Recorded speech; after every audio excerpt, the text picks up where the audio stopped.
Hello everybody, this is Justin. So, this is one of the very first movie reviews that I'm doing from inside a car. I've tried to do this so many times and it's never really worked out. I don't know why, I just can't process my thoughts about a movie after I've seen it and then I get back in the car because all I'm focused on is just going straight home after it's over. But I don't feel like that right now, and there's enough light, and it'll make this much easier. So, I went to Garden State Plaza in Paramus, New Jersey, to go see a special IMAX presentation of the Beatles' Get Back, the Rooftop concert. It's partially based off of the Disney Plus series that released in November 2021, called The Beatles' Get Back, which was a 6-hour documentary that was split up into 2-hour episodes each. No, 3 2-hour episodes each. And it's directed by Peter Jackson, who's famous for Lord of the Rings.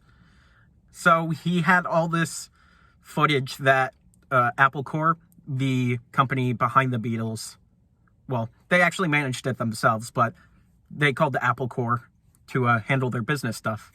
Apple Corps and Disney allowed Peter Jackson to look through this footage, have it be remastered, and then eventually create something new with all this content that he has. And because the Let It Be documentary that came out in 1970, I believe, it didn't give an entirely accurate depiction of the recording process for the Let It Be album. And so Peter Jackson, he wanted to just do something that was more faithful to what the Beatles actually were like. From what I've heard about the Let It Be documentary, they always seem to be at odds with each other and they just couldn't work together anymore, so that's what led to their eventual breakup. Well, that's partially true. The way that it was represented in the Let It Be documentary wasn't entirely faithful, there's that word again, to who they actually were as people. This IMAX presentation showed specifically the Rooftop concert that happened in London on January 30th, 1969. And it showed all these different angles and perspectives that were also featured in the Get Back documentary, but were now shown on IMAX screens.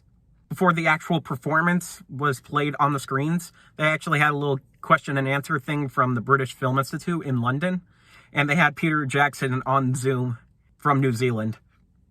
Which I never thought that I would see that inside a movie theater. Someone using Zoom on IMAX. What a world we live in. And today actually is the 53rd anniversary of the performance, which that makes it even crazier. That's been 53 years since that took place.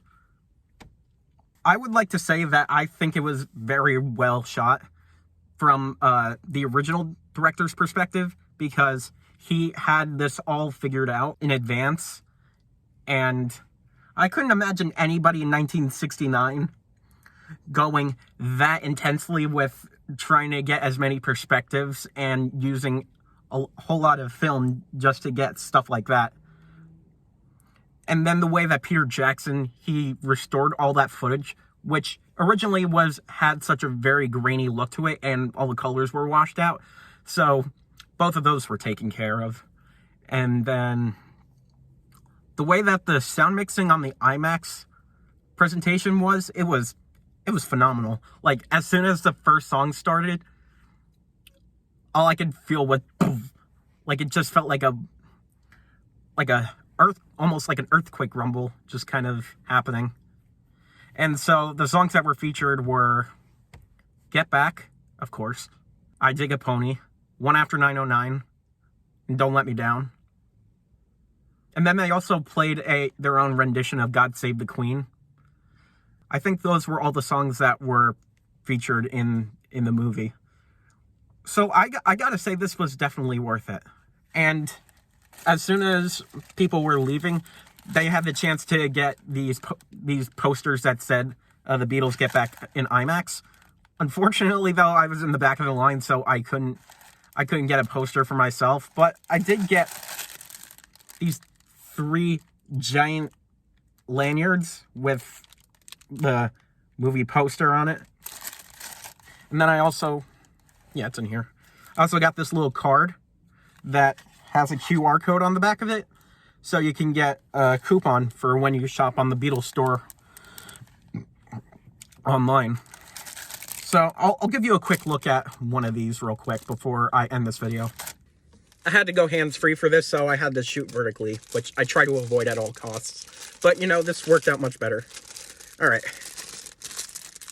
Pretty self-explanatory. It's got the poster on all sides.